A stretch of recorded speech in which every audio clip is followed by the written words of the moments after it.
हाय दोस्तों, मैं आपका अनूप कुमार वाचस्पति। दोस्तों, भूत भविष्य वर्तमान, दोस्तों इसके अंदर हाँ, जो कर्म है और संस्कार है दोस्तों, हमारे शास्त्रों में कहा गया है वो जो डिसाइड होते हैं वो वायु से डिसाइड होते हैं। दोस्तों, वायु जो है वो पंच तत्व में एक तत्व है जो हमारे पांच तत्वों से हमारा शरीर बना है। वायु को दोस्तों प्राण कहा गया है, ठीक है। तो दोस्तों, वायु जो हमारे अंदर जब जाती है तो वो पांच धाराओं में विभाजित होती है। दोस्तों, इसमें जो पहली है इनहेलेशन, प्राण वायु। दूसरी जो है वो है रोकना, जिसको कहा जाता है समान वायु। और तीसरी जो है एक्सेलेशन, वो है अपान वायु।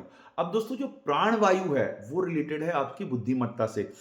जितनी लंबी आपकी प्राण वायु होगी वो आपके अंदर गणना, बुद्धिमत्ता, कैलकुलेशन, ये सबको जन्म देती है। आप भविष्य को लेके सजग होते हो, भविष्य को लेके आपको तैयार करती है।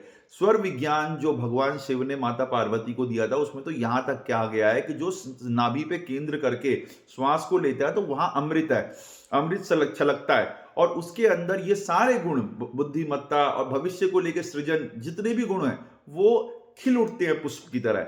उसके बाद आपने सांस ली और रोकी। रोकने के बाद दोस्तों, इसमें कहा जाता है कि व्यक्ति ना वर्तमान से पहचान चुरा लेता है या वर्तमान को लेकर जुड़ जाता है। दोस्तों, कोई भी बढ़िया घटना प्रेजेंट में कनेक्ट करने से होती है। दोस्तों, इंसान प्यार कर पाता है प्रेजेंट में कनेक्ट करने की वजह से।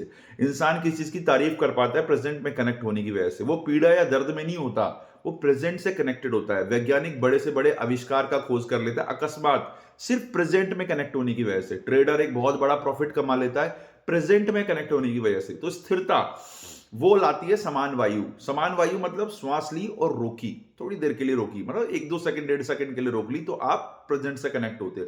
उसके बाद आता है अपान वायु, बहुत महत्वपूर्ण। दोस्तों, छोड़ने वाली सांस को ना लंबा करना बड़ा मुश्किल होता है, ठीक है। इसीलिए मैं बता रहा हूं, अपान वायु हमें क्लेंज करती है दोस्तों। वो हमारे भूतकाल से हमें डिटैच करती है, अलग करती है। हमारे कष्ट, हमारे कर्ज, हमारी जितनी भी खराब चीजें, हमारी जितनी भी गलतियां, उससे हमें दूर करती है।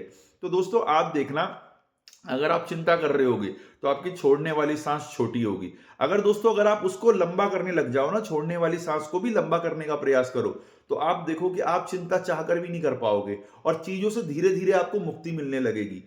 तो दोस्तों, प्राण वायु का लंबा होना आपको गणना, कैलकुलेशन, बुद्धिमत्ता, इंटेलिजेंस, भविष्य को लेकर तैयार करता है।